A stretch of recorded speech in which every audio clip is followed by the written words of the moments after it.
Hey, I'm Albert with Two Tribes Primal Living, and I'm coming to you today with an update video on where we stand as far as our journey to off-grid living. We're roughly about 2 weeks away from leaving Texas and heading off into the mountains of New Mexico, but I'm a little concerned with what's going on here on the news lately, as far as this infection that's going around that people are in an uproar about, and or not in an uproar about. But either way, everybody, if you don't know about this infection that's going around, then you're living under a rock, or you're living somewhere off grid, and that might be a good thing, because if you can't hear about it, it might be a little difficult to catch it. So, but you know, I guess my concern with this is the amount of response that this infection is getting, in the extremes that this infection is causing people to sway one way or another. You know, you've got the people who are buying 54,000 rolls of toilet paper, and they don't know why. They're just because somebody told them there was the toilet paper shortage in China, or the people who are just sitting on the couch going, "I'm not worried about it. I don't care.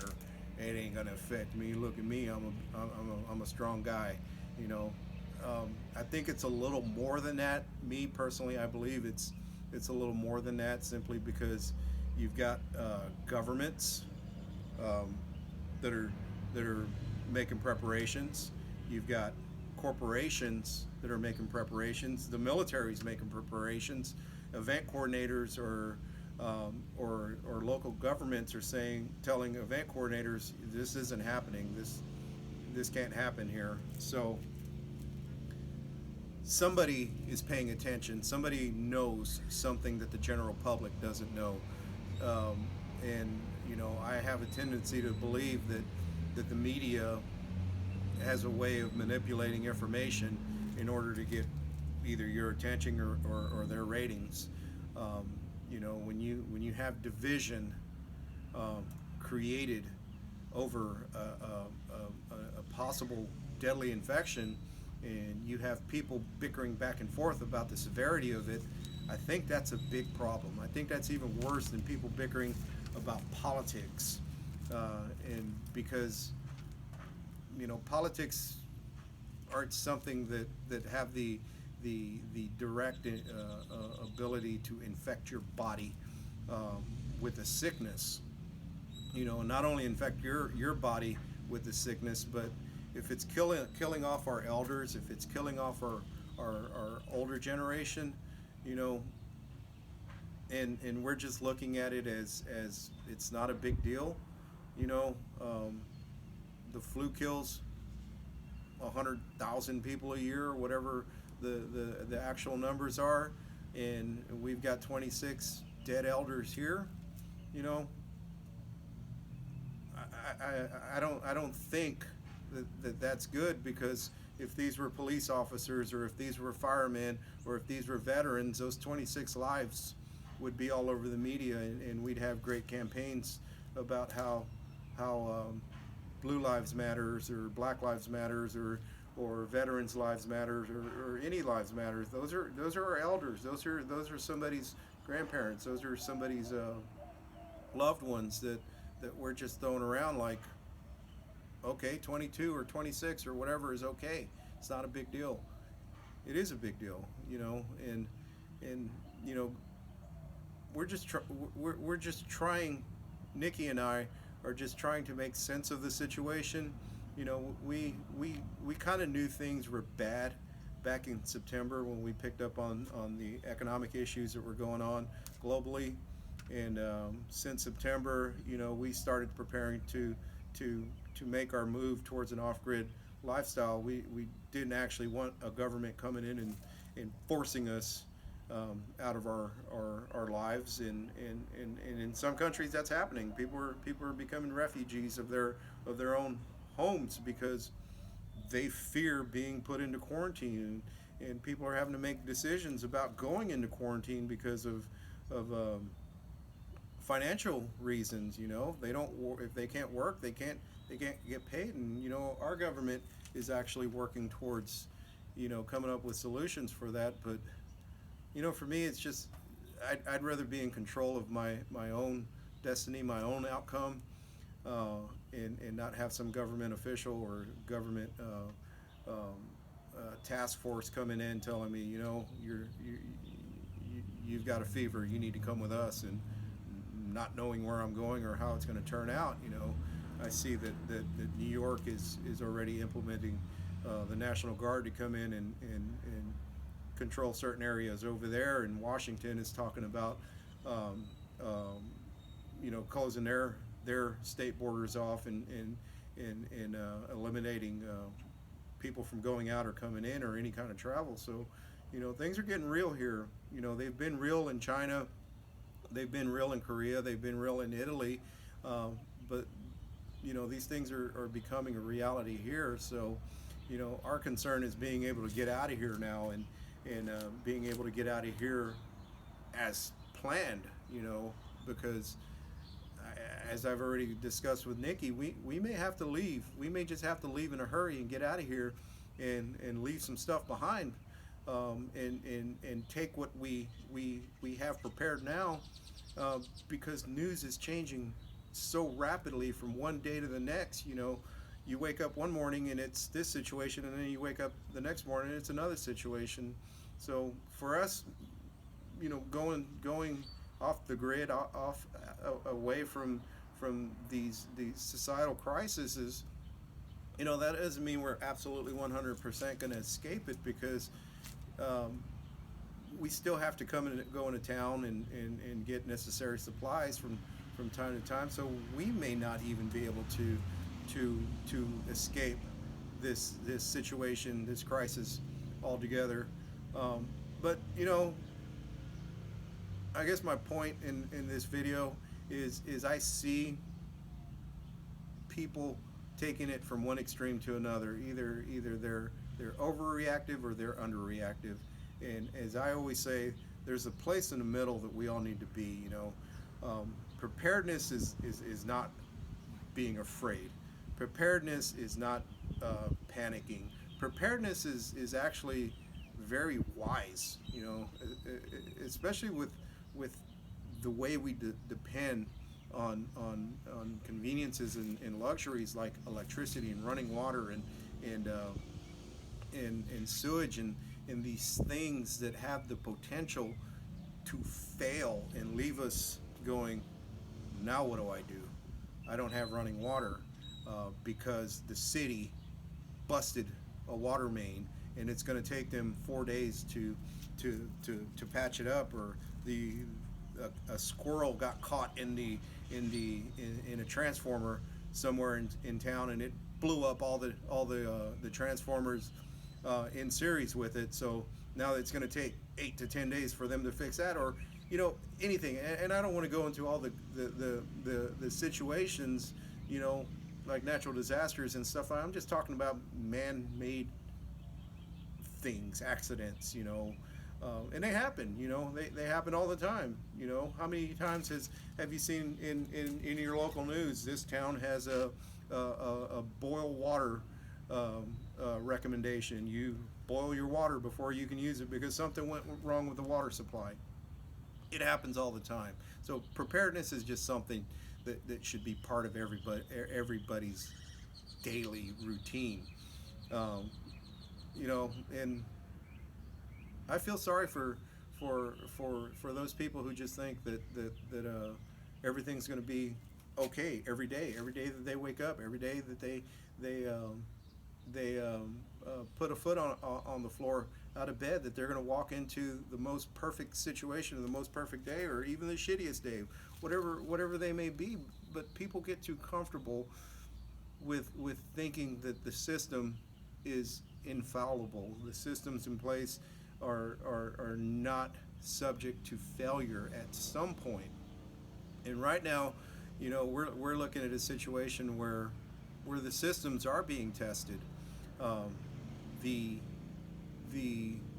citizens are being tested in those situations where they have a major crisis. I mean, anywhere in this country, it should be looked at as a crisis. But I'm talking where they are under restrictions and their health systems are becoming overwhelmed. You know, I didn't realize this, but I think I heard somebody talking, one of the experts talking the other day, and you know, we only have 71,000 ICU beds in the United States. So 71,000 ICU beds means that if 71,000 of our elders get sick in this country all at the same time, we're going to lose a lot of our elders. We're going to lose a lot of our wisdom holders, and they're no longer going to be with us. So, as I stated, you know, any loss of lives matters. You know, we built campaigns on all lives matter. So, you know, whether it's 100 million elders that die or 26 elders that die, they're still our elders. And I think we should all be a little bit more careful about the news that we're spreading, the ideas that we're spreading, the conclusions, the jokes that are being made about, you know, somebody's grandparents dying before their time because the people around them didn't take the situation serious. They didn't understand that this is not only deadly to some people who don't have underlying conditions, but it's deadly to all those that do have underlying conditions. And one of those people with underlying conditions could be you. If you're diabetic, if you're obese, if you're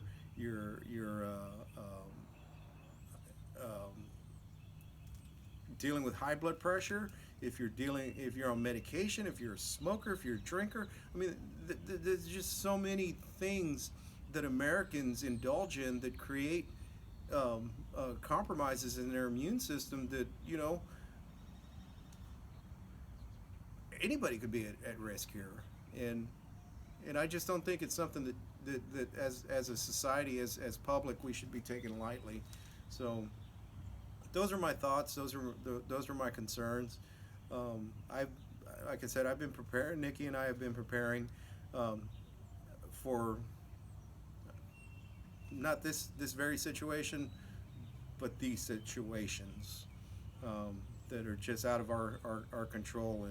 And when mass numbers of people are involved in situations like this, in a crisis like this, there's not much good that can come out of it, and we've seen that. We have the facts, we have the proof, we have the so-called numbers out of other countries like China and Korea. You know, it's hard to believe that a communist country that is technically our enemy is going to share all their information with us. But I do hope that people will take this a little bit more serious than what they are now. There's more people worried about their events that they have plans to go to getting canceled over the lives of their grandparents and the elderly around them. You know, it's like I would rather go get drunk for a weekend than take the proper necessary steps to make sure that my family is safe. So when I come home from my festivities, or my children come home from my festivities, and we go and visit somebody who has compromised immune systems, that we're not killing them off. And I guess that's my only concern is if you feel like you're indestructible and you're immune to a flu or to a pandemic virus, more power to you. But if you don't understand what symptomatic and asymptomatic and exponentially spreadable disease is, then I'm sorry, but you're part of the problem. You are going to become part of the problem, and you have the potential to infect somebody else, even though you don't have any symptoms,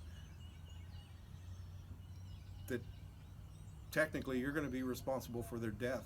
So I hope that that puts a different spin on things than what the news is telling you, because the news is just saying that old people can die and it's no big deal. But make that old person your grandfather or your grandmother or your aunt or your uncle or your neighbor or somebody that you know that you potentially inflicted that death upon them.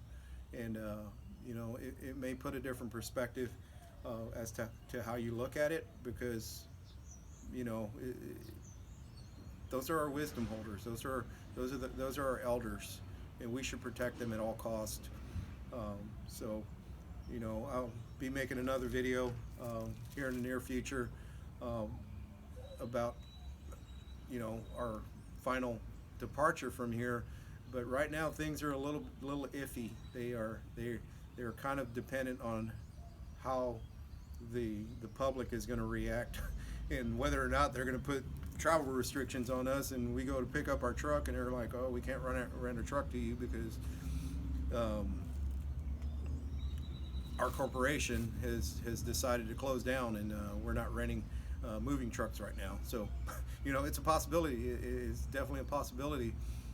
So it may come to the point where at some point I'm prepared for that decision. I'm prepared for that scenario, because if we just have to leave stuff behind, guess what? We just have to leave stuff behind.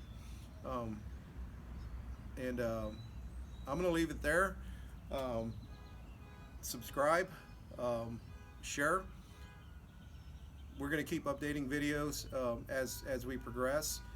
We've been very busy, so I haven't had a chance to actually update any, do any recording or do any videos. But I'm very concerned with what's going on with this virus, with the economy, with the oil trade wars. There's a lot going on right now, and if the virus is your only concern right now, you should broaden your spectrum of investigation as far as what's going on in this country and what's going on this planet right now. We are going through a major consciousness shift. So I'm gonna leave it there. Like, subscribe, leave me a comment if you agree with me or if you disagree with me. Hey, we're our own people. We have our own perspectives, and I'd like to hear what you think. Take care.